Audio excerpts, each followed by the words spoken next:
તો વલસાડના સરીગામ જીઆઈડીસી ખાતે એઆઈઆઈ યોજના હેઠળ હાઈ વોલ્ટેજની વીજ લાઇનોને અંડરગ્રાઉન્ડ કેબલમાં રૂપાંતરિત કર્યા બાદ લોકાર્પણ વિધિ નાણામંત્રી કનુ દેસાઈના વરદ હસ્તે કરવામાં આવી। વલસાડના સરીગામ ઇન્ડસ્ટ્રીઝ એસોસિએશન ખાતે યોજાયેલા કાર્યક્રમમાં એસઆઈએસના તમામ હોદ્દેદારો સહિત અને ઉદ્યોગ જગતના આગેવાનોએ વિશેષ હાજરી આપી હતી। સરીગામ ઔદ્યોગિક વિસ્તારમાં 600 થી વધુ નાના મોટા એકમો આવેલા છે। આ વિસ્તાર પ્લાસ્ટિક અને કેમિકલ ઝોન તરીકે જાણીતો હોવાથી અહીં ઉદ્યોગોમાં ઊભી કરાયેલી અંડરગ્રાઉન્ડ કેબલ પ્રક્રિયા પાવર કટની સમસ્યાથી મોટી રાહત થતા ઝીરો પાવર ફેલિયરનું સપનું સાકાર થયું છે।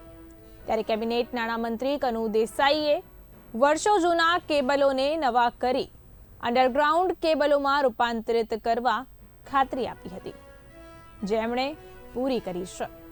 60% સરકારના, 20% નોટિફાઈડના અને 20% ઔદ્યોગિક વિસ્તારના મળી આ અંડરગ્રાઉન્ડ વીજ કેબલ યોજનાને આકાર મળ્યો છે। નાણામંત્રીએ આ કાર્યથી ઉદ્યોગોને મોટો ફાયદો થશે તેવી આશા પણ વ્યક્ત કરી।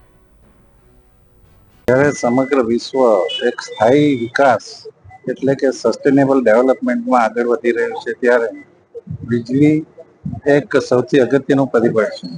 પાણીની સાથે સાથે વીજળીની અગત્યતા એટલી છે કે વીજળી અનઅપડેટેડ મળવી જોઈએ, એમાં કોઈ વિક્ષેપ આવવો નહીં જોઈએ અને ગુણવત્તાયુક્ત વીજળી મળવી જોઈએ।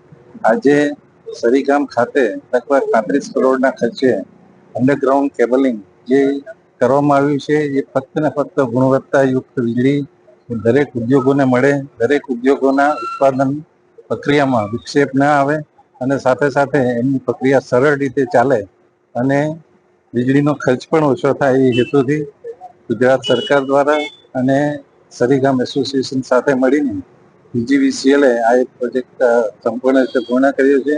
ગુજરાતમાં આવી 4 થી 5 જ એસ્ટેટ છે કે જ્યાં આવું અંડરગ્રાઉન્ડ કેબલિંગ કરવામાં આવ્યું છે। તે સરીગામ એસોસિએશનના પ્રમુખશ્રી અને સર્વે પદાધિકારીઓનું હું